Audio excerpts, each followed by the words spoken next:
अगली खबर, शहरी इलाकों में उपभोक्ता मांग में आई सुस्ती का असर एफएमसीजी सेक्टर की ग्रोथ पर पड़ रहा है। हालांकि ग्रामीण इलाकों में मांग में सुधार की उम्मीद एफएमसीजी कंपनियों के लिए राहत बन सकती है। शहरी बाजारों में खर्च की कमी देखने को मिल रही है, जबकि ग्रामीण बाजार से धीरे धीरे रिकवरी के संकेत मिल रहे हैं। लेकिन इसके साथ अगली खबर सुनिए।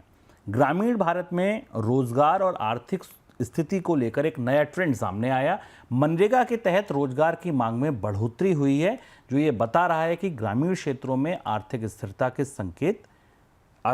संकेत मिल रहे हैं। अब सर, शहरों में मांग टूट रही है, गांव का भरोसा था कि यहां रिकवरी आनी शुरू हुई है और रिकवरी आएगी। साथ साथ मनरेगा का आंकड़ा भी आ गया। क्या बता रहा है मनरेगा का यह आंकड़ा? पहले मनरेगा के आंकड़ों को समझ लेते हैं, क्योंकि इससे रूरल एरिया की डिमांड, एफएमसीजी सेक्टर का जो परिदृश्य आगे हम चर्चा करेंगे। जो आंकड़े हमें एफएमसीजी कंपनियों से मिल रहे हैं उनको समझना जरूरी है भारत की डिमांड स्टोरी को लेकर, क्योंकि यही भारत की वास्तविक अर्थव्यवस्था है, खपत और मांग इतनी बड़ी आबादी की। ताजे आंकड़े आए मनरेगा के सरकार की तरफ से। सरकार के का जो ग्रामीण विकास मंत्रालय है उसने ये बताया कि फरवरी में मनरेगा में मांग में रिकॉर्ड बढ़ोतरी हुई है जॉब्स को लेकर। और लगातार अगर आप देखें तो अक्टूबर से सितंबर अक्टूबर से धीमे धीमे मनरेगा के गांव में काम मांगने वाले लोगों की संख्या बढ़ रही है। ये एक ग्रामीण अर्थव्यवस्था में बेरोजगारी के बढ़ते दबाव का संकेत है। हालांकि एक तरफ ये बात विशेषज्ञों की तरफ से, एजेंसियों की तरफ से जरूर गई थी कि पिछले कुछ महीनों में, खासतौर से पिछले क्वार्टर में, जनवरी के बाद से ग्रामीण क्षेत्रों में मांग रिवाइव हुई है। पर अगर मनरेगा के फैक्ट की रोशनी में आप देखें तो ऐसी मांग का ऐसा कोई रिवाइवल नहीं दिखाई देता। मनरेगा ग्रामीण रोजगार का सबसे बड़ा इंडिकेटर है, सूचकांक है। अगर मनरेगा में मांग ज्यादा है तो इसके मतलब ग्रामीण इलाकों में काम उपलब्ध नहीं है, मुख्य कृषि गतिविधियों में काम उपलब्ध नहीं। तो जो ताजे आंकड़े बताते हैं वो फरवरी में करीब करीब 26.56 मिलियन जॉब्स की डिमांड रजिस्टर की गई मनरेगा के तहत। जनवरी में भी लगभग इसके आसपास थी, इससे थोड़ा सा ज्यादा थी। दिसंबर में भी था। और अक्टूबर से अगर आप देखें तो सितंबर में करीब 18.93 मिलियन जॉब्स की डिमांड थी। तो ग्रामीण अर्थव्यवस्था का दबाव हमें सामने अब दिखने लगा है, और इसी की बेचैनी का असर हमें एफएमसीजी कंपनियों पर या उनके कामकाज पर आने वाले समय में दिखाई देगा, जिस पर हम आगे चर्चा करेंगे कि उनके आंकड़े भीतर से क्या बता रहे हैं। तो ग्रामीण अर्थव्यवस्था को भी अब वो महंगाई की, वो बेरोजगारी की तपिश फिर महसूस होने लगी है। काफी कुछ दारोमदार इस बात पर होगा कि रबी की फसल कैसी रहती है, रबी के बाद ग्रामीण अर्थव्यवस्था में कितना पैसा पहुंचता है और उससे कितनी डिमांड रिकवर होती है। सर, कंपनियों ने इधर डिस्काउंट भी बंद कर दिए, इसको कैसे समझा जाए? क्या ये साधने की कोशिश है कि बॉटम लाइन को बचाया जा सके? हाँ, दो और महत्वपूर्ण बदलाव आए बाजार में मांग की तस्वीर बताने वाले, जिसे हमें जानना जरूरी है। खासतौर से अगर आप स्टॉक मार्केट में इन्वेस्टर हैं तो आपके लिए खबरें बेहद जरूरी है जानना। जितनी भी भारत की बड़ी कंपनियां हैं, जो ऑनलाइन रिटेल कंपनियां और ऑफलाइन रिटेल कंपनियां हैं, जो एक साथ दोनों फॉर्मेट पे काम करती हैं, यानी ऑनलाइन भी सामान बेचती हैं और ऑफलाइन भी सामान बेचती हैं, उन सारी कंपनियों ने ऐसा संकेत है कि अपने ऑनलाइन डिस्काउंट्स को पूरी तरह बंद करने का फैसला किया है। इसमें शापर्स स्टॉप है, अरविंद फैशन है, आदित्य बिरला फैशन है। इनका यह मानना है कि ऑनलाइन डिस्काउंट के बाद भी इनकी बॉटम लाइन प्रभावित हो रही है और सेल्स नहीं हो रही है। इसलिए अब ये ऑनलाइन से के बजाय अपना जो पुराना ब्रिक एंड मोर्टार मॉडल है, यानी जो स्टोर का मॉडल है, उस पर फोकस करेंगी। यानी इन कंपनियों की वेबसाइट पर आपको डिस्काउंट नहीं मिलेगी। ये चाहते हैं कि लोग अब आकर स्टोर से खरीदारी करें। तो आप कहेंगे ऐसा क्यों? क्योंकि ऑनलाइन तो आगे बढ़ रहा है, लोगों को उसमें खरीदारी करनी चाहिए। इन कंपनियों की सबसे बड़ी चुनौती यह है कि इनका जो फंडामेंटल बेसिक मॉडल है बिक्री का, वो ऑफलाइन ही है, और वहां जो उसकी कॉस्ट है वो बहुत ज्यादा है, क्योंकि उसमें रियल एस्टेट है, किराए पर रियल एस्टेट ले रखी है, लेबर की कॉस्ट बहुत ज्यादा है।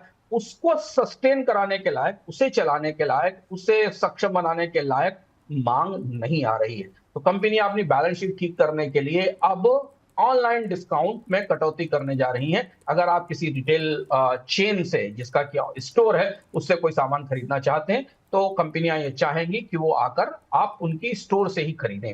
इसकी एक बड़ी वजह यह भी है कि बाजार में प्रतिस्पर्धा बहुत ज्यादा, और ऑनलाइन मार्केट प्लेस मॉडल से मिलने वाले सामान पर ज्यादा डिस्काउंट मिलता है, जबकि इन कंपनियों के लिए उतना डिस्काउंट देना संभव नहीं होता है। तो एक तो तस्वीर हमें ये दिखाई देती है। दूसरी तस्वीर हमें ये भी दिखाई दी कि एफएमसीजी कंपनियों के तमाम सारे आंकलन अब बाजार में आ गए हैं। हमने देखा है एफएमसीजी कंपनियों में काफी खून खच्चर हुआ।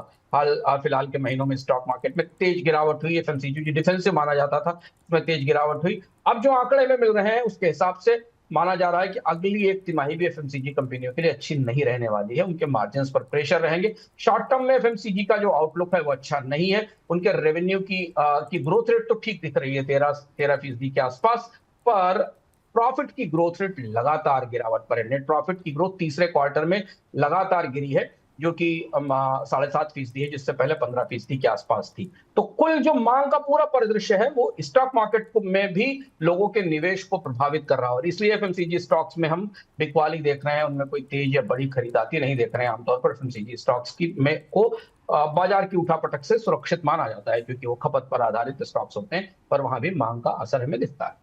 तो फिर सर आउटलुक कैसा दिख रहा है आपको एफएमसीजी कंपनियों का? कब तक रिकवरी दिखेगी? आपको क्या लग रहा है, डिस्काउंट लौटेंगे नहीं लौटेंगे?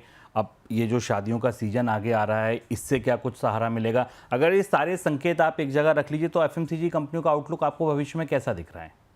तीन और अगला एक क्वार्टर एफएमसीजी कंपनियों के लिए और दर्द भरा रहने वाला है, जो संकेत हमें दिखाई दे रहे हैं, क्योंकि इसमें डिमांड का एक अपना असर तो है ही, जो हमने आपको बताया कि डिमांड तेजी से गिर रही है। और भी बाजार के फैक्टर प्ले कर रहे हैं, जैसे जो रिटेल कंपनियां, जो रिटेल बेचने वाले सामान बेचने वाले हैं जो बाजार में, उनको ब्लिंकिट और जेप्टो से सीधी प्रतिस्पर्धा मिल रही है, उनकी सेल्स में तेज गिरावट आ रही है। ऑनलाइन सेल्स तेजी से बढ़ रही है, तो ये भी एक बड़ा हिस्सा है एफएमसीजी कंपनियों के सामान बेचने वाला। जो ऑफलाइन डिस्ट्रीब्यूटर है वो भी थोड़ा सल्की है, थोड़ा परेशान है, क्योंकि उनके सामान की मांग नहीं बढ़ रही। इसलिए कंपनियों ने अपनी रणनीति में बदलाव किया है। उन्होंने प्रीमियम उत्पादों पर ध्यान देना शुरू किया है। मास मार्केट में प्राइस बढ़ाने की कोशिश की है, फिर भी मार्जिन के प्रेशर खत्म नहीं हो रहे हैं। इसके अलावा कच्चे माल की कीमतें एक बड़ी चुनौती है। Palm oil, T, coffee, edible oil, इनकी सबकी कीमतें बढ़ी और इसका असर हमें कंपनियों की बैलेंस शीट पर दिख रहा है। इसीलिए जब आंकड़ों को हम भीतर जाके देखें तो कंपनियों के जो मार्जिन है उन पर तेज भारी दबाव दिख रहा है, और इसलिए आनंद राठी, जेएम फाइनेंशियल, तमाम जो ब्रोकरेज फर्म्स हैं, उनकी एनालिसिस की रिपोर्ट पढ़ के आपको एहसास होगा कि अभी कम से कम एक क्वार्टर एफएमसीजी कंपनियों के लिए अच्छा नहीं रहने वाला है। और इसीलिए यही वजह है कि पिछली एक तिमाही में एफएमसीजी इंडेक्स बीएसई का करीब करीब 10% के आसपास टूटा है, जो जो सेंसेक्स के लगभग बराबर है। और यही एक अजीब सी पहेली है बाजार की कि एफएमसीजी स्टॉक्स, एफएमसीजी इंडेक्स में हमने कभी इतनी तेज गिरावट नहीं देखी थी। त्योहारी शादियों की सीजन की मांग के असर को अभी डिस्काउंट किया जा रहा है, क्योंकि कंपनियों के मार्जिन पर प्रेशर बना हुआ है।